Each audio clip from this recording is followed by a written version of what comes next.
Yo, welcome back, kembali lagi di channel Atowa Hayato. Bagaimana kabar nakama sekalian? Semoga selalu baik-baik saja.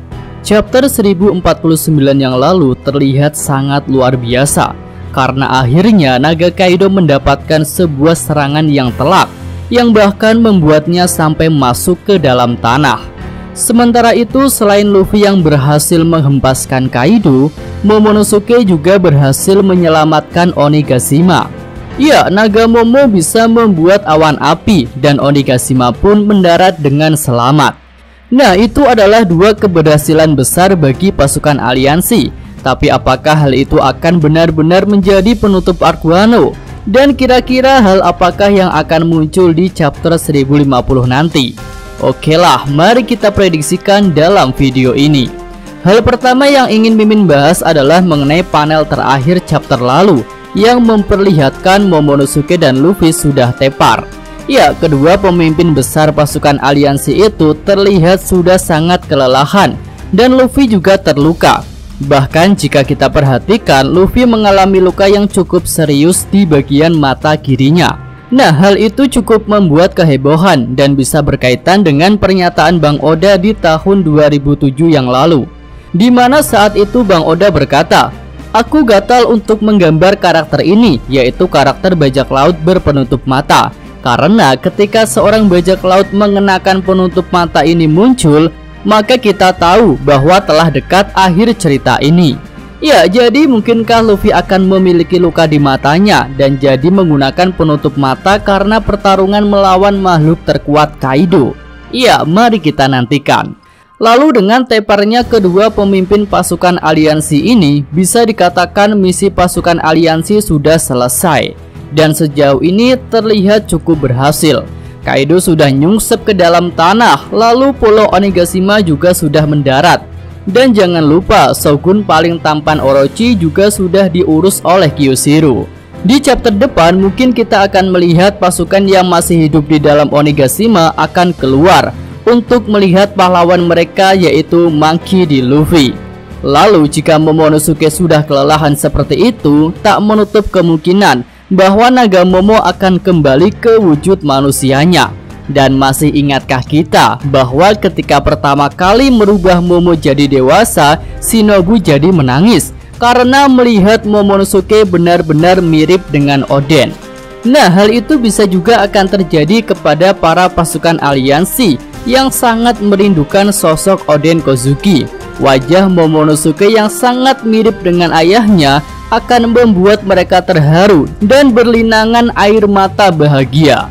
Lalu di sini Mimin kepikiran sebuah skema yang epik, di mana Momonosuke yang punya wajah mirip Oden akan datang ke ibu kota bunga bersama para Akazaya Nine.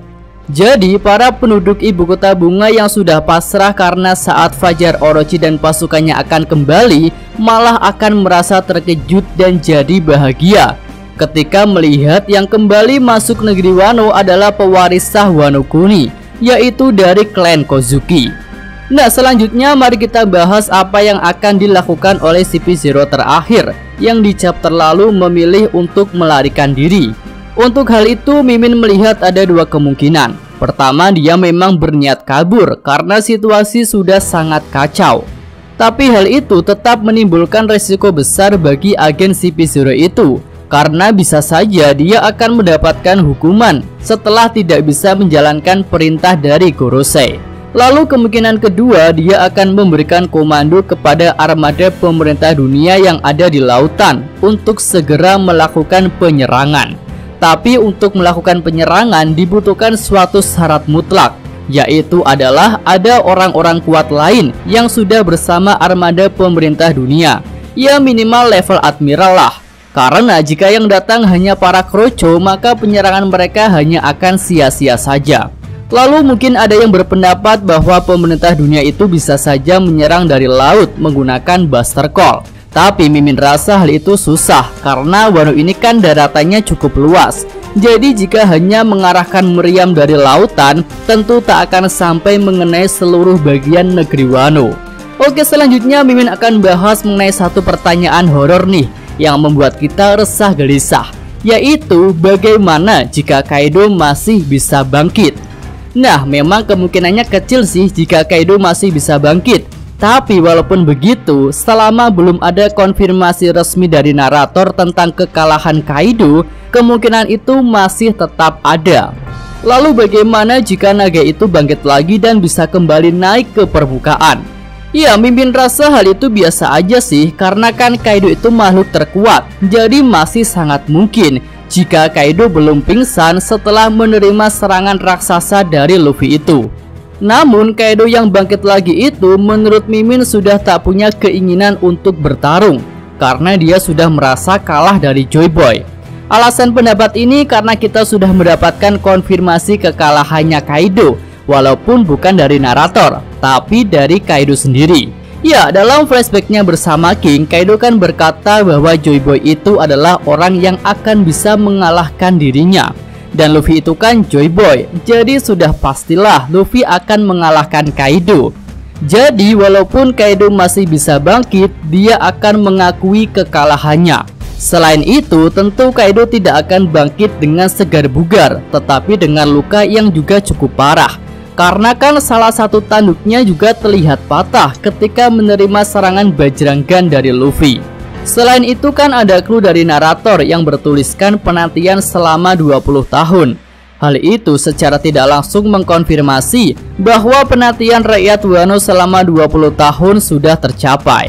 Ya, kemudian hal terakhir yang mau Mimin bahas pada video ini adalah mengenai nama Joy Boy yang sudah lama didengar oleh Kaido, yang bahkan mungkin sebelum King mengatakannya. Ya, hal itu terlihat dari respeknya Kaido ketika mendengar nama Joy Boy dari King.